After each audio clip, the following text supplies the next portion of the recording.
what's the best intensification setup when you want to peak your back squat in a phase where you're using either eccentric or isometric techniques. So my favorite one is, in the lower body one, so the Tuesday session, where you're doing a squat one session, which means that the A series is a standalone squat. Your B series will be your lunge and knee flexor variation, and the C series will be your knee extensions, like a step up, and C2 would be like something like a incline back extension, something like that. What I'll do is I would use the eccentric hook on the A series.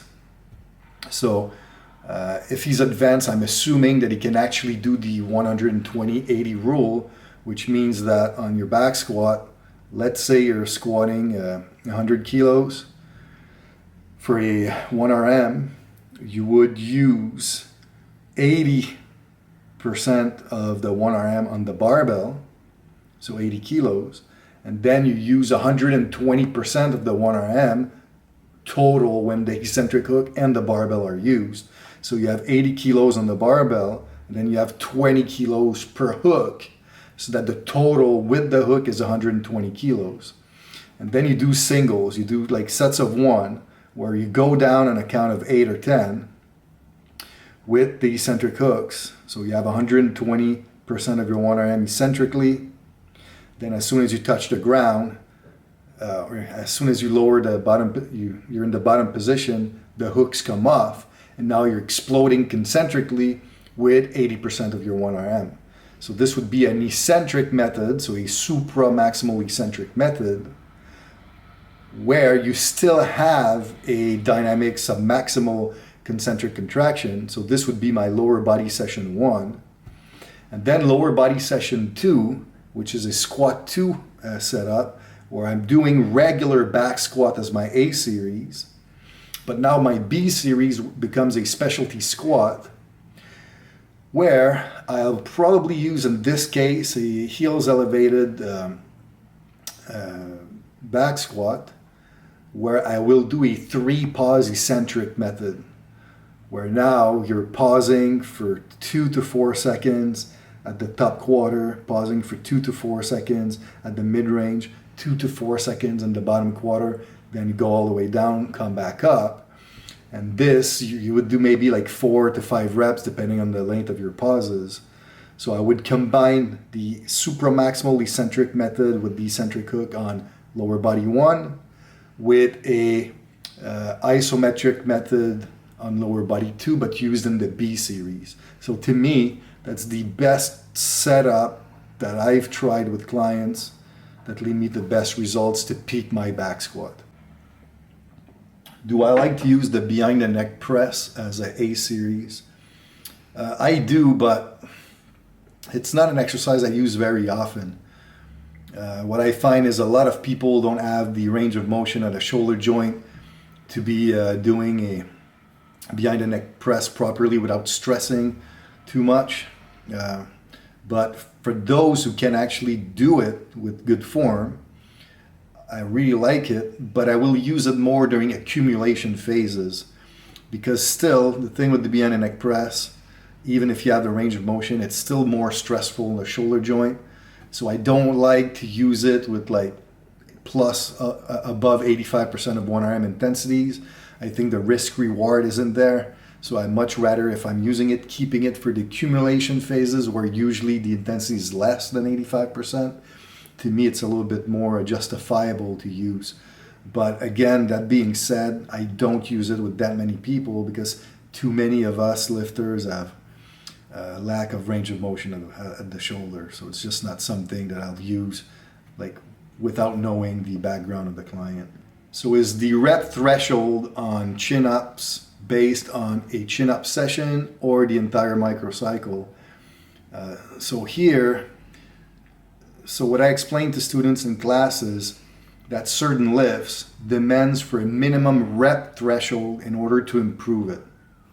So if, for example, if you're doing like 5 sets of 1 of chins, because you can only do 1 rep, and that's all you're doing, well, the total amount of reps is way too low for you to get a training response, especially if you only do chins once a week. So that means you're doing 5 total reps every 7 days. If that's the case, you're never going to improve your chin up.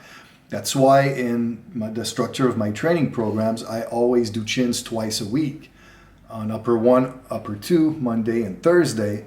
And then you have to look at the total amount of reps you're performing in the week to see if you're if you're reaching your rep threshold. So if you did like 9 reps on Monday and 9 reps on Thursday, or 10 reps on Thursday, so that's like 19 reps total. So that's what you need to look at in terms of rep threshold. So for chin up, it's typically you want to reach about 16 reps or so to kind of like make sure you're going to progress. So if that's the case, 9 and 10, that's 19. So now my training week, my microcycle, I attained the rep threshold required in order to improve. That's why the frequency of chin-ups in the early days is so important. So when training athletes, when do I know that their calves and abs need more remedial work? So generally speaking, calves and abs, I tend to train them much harder during the general preparation phase. So in the early stages of the off season, when you're trying to build the foundation, if you want, of the pyramid, right? So the broader the base of strength in your GPP, the higher your potential to peak with your SPP. And the thing about calves and abs, in my opinion, it's needed for every athlete. So every athlete, I always focus on it earlier on. And the thing is, the calf work, it's important, like especially gastroc, that's important for knee stability, which is crucial in most team sports. And also doing calf work, especially if you use proper ranges of motion and proper tempo variations, it also allows you to work on improving ankle dorsiflexion, plantar flexion, which we also know that the more range of motion you have at the ankle, the less likely you are to develop any type of lower injury in the future. So by focusing on training the calves in the early stages, you really allow yourself to kind of bulletproof your athlete to a greater extent. Like, it doesn't have as much to do as a performance standpoint. Like, a lot of people think that you train calves to jump higher and on, but that's not why you train calves. It's really more, to me, for injury prevention. And now ab work, I think ab work is crucial with athletes. And even aside from the importance of abs for sports performance, even for the weight room, like if your limiting factor on your athlete is squat poundages, like if you need to drive his squat higher, but he has weak abs, the problem is the weak abs are going to be a limiting factor for that athlete to improve their squat. So if you want their squat to improve, well, you need to make sure that there's no weak link that will prevent him to improve the squat. And you know, like you often hear some coaches say that you don't really need to isolate the abs because heavy squat and deadlift will work the abs.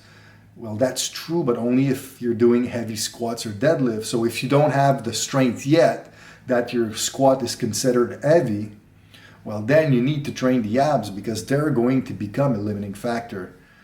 So you focus on all of this in the GPP to a greater volume. And then during the SPP, then it can become a little bit more on a maintenance perspective, and or the abdominal and calf structure or train a little bit more specifically if you want during the modified strongman conditioning sessions, where now you're using a bunch of different modalities and implements to work the ankle, to work the knee joint, to work the abdominal wall, and on into multiple planes of motion. But so that's how I would structure it with athletes. So it's a good question. Can you explain your top 5 upper and top 5 lower body structural balance exercises? So Listen, there's a ton, but I list 5 of my favorites for upper. First of all, like one of my go-to for a structural balance for upper body is the one arm standing dumbbell overhead press. I really like that one because, first of all, anytime you're doing something unilateral, which should be the focus of a structural balance phase, you're allowing the brain to divert more neural drive to that one side. It's almost like instead of dispatching neural drive to 2 limbs, you're focusing more on one. So that's quite beneficial in a structural balance perspective, especially when you're trying to balance left to right. Now, what I really like about the standing one-arm dumbbell press is, first of all, it forces you to brace the abdominal wall, so to stabilize everything. It stabilizes your torso in space. But the one-arm press, it really allows the scap to move at a wider range of motion. Like as you're going down and bringing your bicep to your head on top, which is usually a range of motion you can't attain with a barbell. So it has that benefit. I also like, the second exercise that I like is the bent over one arm elbow out dumbbell row.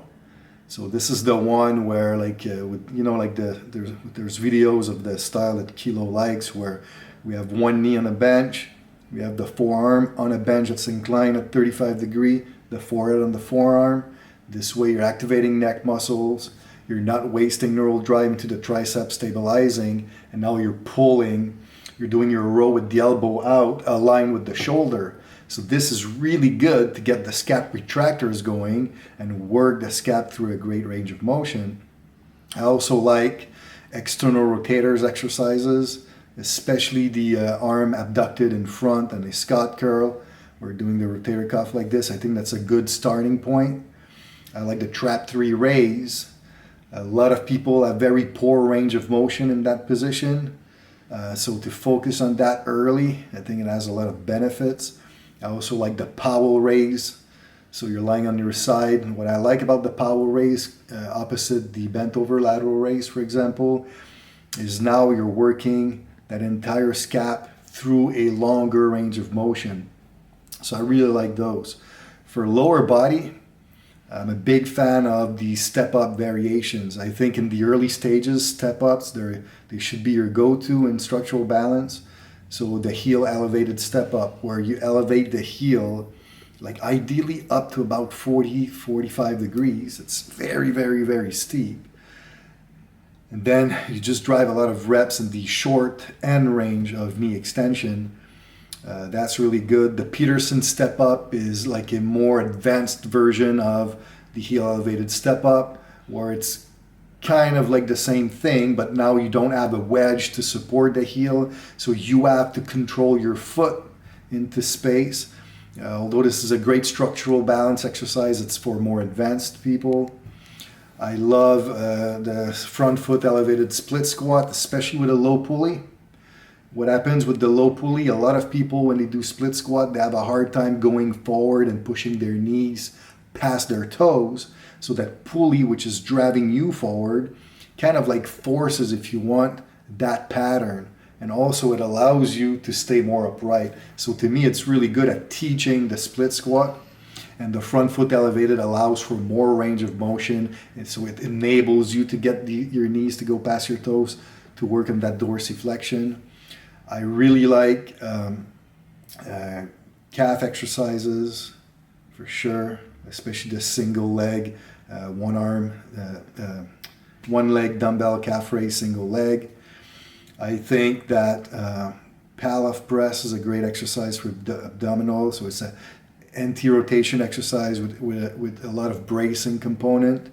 I also think the seated good morning is a good one. A lot of people with the posterior chain, with the lower back, they tend to be very weak in the bottom position. So to me, the seated good morning, it's a good way to introduce the bottom position of the posterior chain while not stressing the lower back as much as a standing good morning, for example. So these, they're all 5 upper and 5 lower exercises that I really, really like to introduce into the structural balance workouts.